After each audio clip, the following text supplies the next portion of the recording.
Welcome to the greatest audiobook, Book Talker. This story is Alice's Adventures in Wonderland by Lewis Carroll. Chapter 2. The Pool of Tears. Curiouser and curiouser, cried Alice. She was so much surprised that for a moment she quite forgot how to speak good English.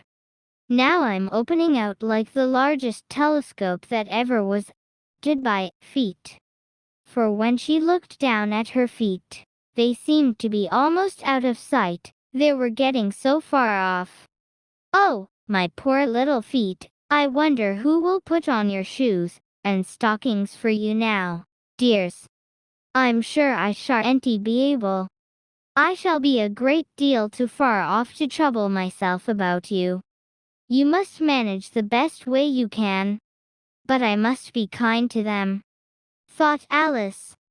Or perhaps they won't walk the way I want to go. Let me see. I'll give them a new pair of boots every Christmas. And she went on planning to herself how she would manage it. They must go by the carrier, she thought. And how funny it'll seem, sending presents to one's own feet. And how odd the directions will look. Alice's right foot, ask. Hearthrug. Near the fender. With Alice's love. Oh dear, what nonsense I'm talking. Just then her head struck against the roof of the hall. In fact, she was now rather more than 9 feet high. And she at once took up the little golden key and hurried off to the garden door. Poor Alice!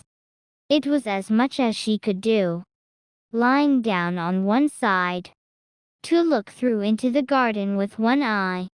But to get through was more hopeless than ever. She sat down and began to cry again. You ought to be ashamed of yourself, said Alice.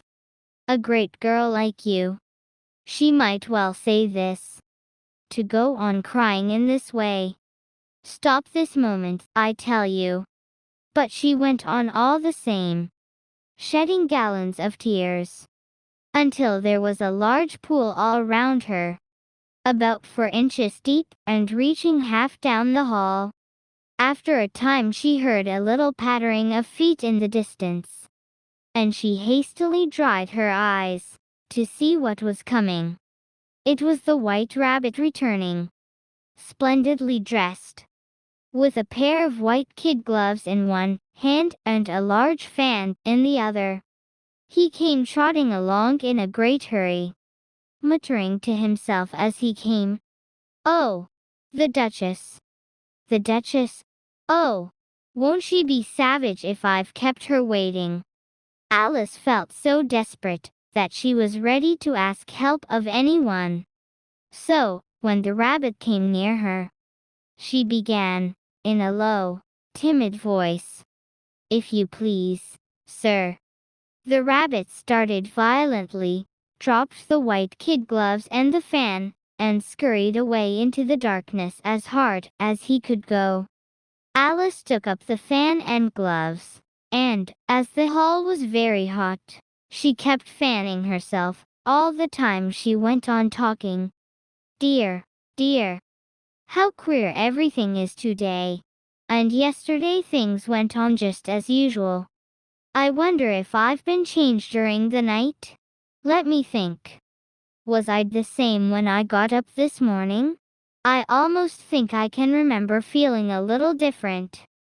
But if I'm not the same, the next question is, who in the world am I? Ah, that's the great puzzle. And she began thinking over all the children she knew, that were of the same age as herself, to see if she could have been changed for any of them. I'm sure I'm not Ada, she said. For her hair goes in such long ringlets and mine doesn't go in ringlets at all. And I'm sure I can't be Mabel, for I know all sorts of things, and she? Oh, she knows such a very little. Besides, she's she, and I'm I. And oh dear, how puzzling it all is. I'll try if I know all the things I used to know. Let me see. 4 times 5 is 12, and 4 times 6 is 13, and 4 times 7 is... Oh dear! I shall never get to 20 at that rate. However, the multiplication table doesn't signify. Let's try geography. London is the capital of Paris, and Paris is the capital of Rome, and Rome. No, that's all wrong, I'm certain. I must have been changed for Mabel. I'll try and say how doth the little.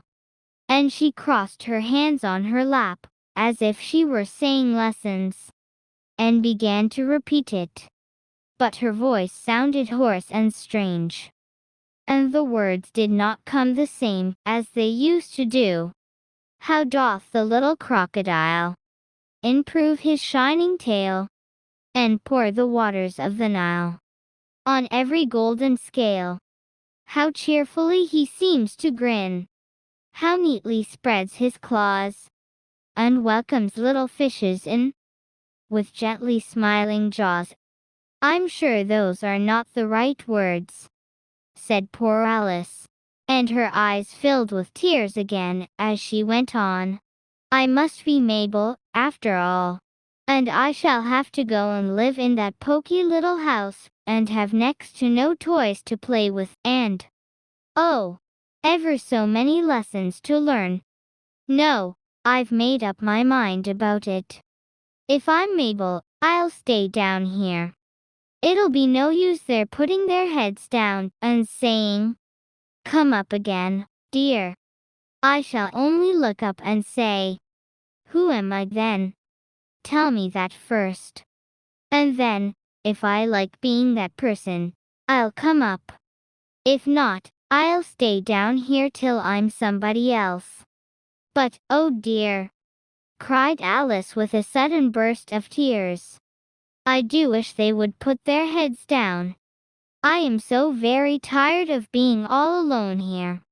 As she said this, she looked down at her hands, and was surprised to see that she had put on one of the rabbit's little white kid gloves while she was talking. How can I have done that? She thought. I must be growing small again. She got up and went to the table to measure herself by it, and found that, as nearly as she could guess, she was now about 2 feet high, and was going on shrinking rapidly. She soon found out that the cause of this was the fan she was holding, and she dropped it hastily, just in time to avoid shrinking away altogether. That was a narrow escape, said Alice, a good deal frightened at the sudden change, but very glad to find herself still in existence. And now for the garden. And she ran with all speed back to the little door. But alas, the little door was shut again, and the little golden key was lying on the glass table as before. And things are worse than ever, thought the poor child. For I never was so small as this before, never. And I declare it's too bad, that it is. As she said these words, her foot slipped, and in another moment, splash, she was up to her chin in salt water. Her first idea was that she had somehow fallen into the sea, and in that case I can go back by railway, she said to herself. Alice had been to the seaside once in her life, and had come to the general conclusion that wherever you go to on the English coast you find a number of bathing machines in the sea, some children digging in the sand with wooden spades, then a row of lodging houses, and behind them a railway station. However, she soon made out that she was in the pool of tears, which she had wept when she was 9 feet high. I wish I hadn't cried so much, said Alice, as she swam about, trying to find her way out. I shall be punished for it now, I suppose, by being drowned in my own tears. That will be a queer thing, to be sure. However, everything is queer today. Just then she heard something splashing about in the pool a little way off, and she swam nearer to make out what it was. At first she thought it must be a walrus or hippopotamus, but then she remembered how small she was now, and she soon made out that it was only a mouse that had slipped in like herself. Would it be of any use now? Thought Alice, to speak to this mouse? Everything is so out of the way down here that I should think very likely it can talk. At any rate, there's no harm in trying. So she began. Oh mouse, do you know the way out of this pool? I am very tired of swimming about here. Oh mouse. Alice thought this must be the right way of speaking to a mouse. She had never done such a thing before, but she remembered having seen in her brother's Latin grammar, a mouse of a mouse to a mouse, a mouse, oh mouse. The mouse looked at her rather inquisitively, and seemed to her to wink with one of its little eyes, but it said nothing. Perhaps it doesn't understand English, thought Alice. I dare say it's a French mouse, come over with William the Conqueror. For, with all her knowledge of history, Alice had no very clear notion how long ago anything had happened. So she began again. O est, ma chat? Which was the first sentence in her French lesson book. The mouse gave a sudden leap out of the water and seemed to quiver all over with fright. Oh, I beg your pardon, cried Alice hastily, afraid that she had hurt the poor animal's feelings.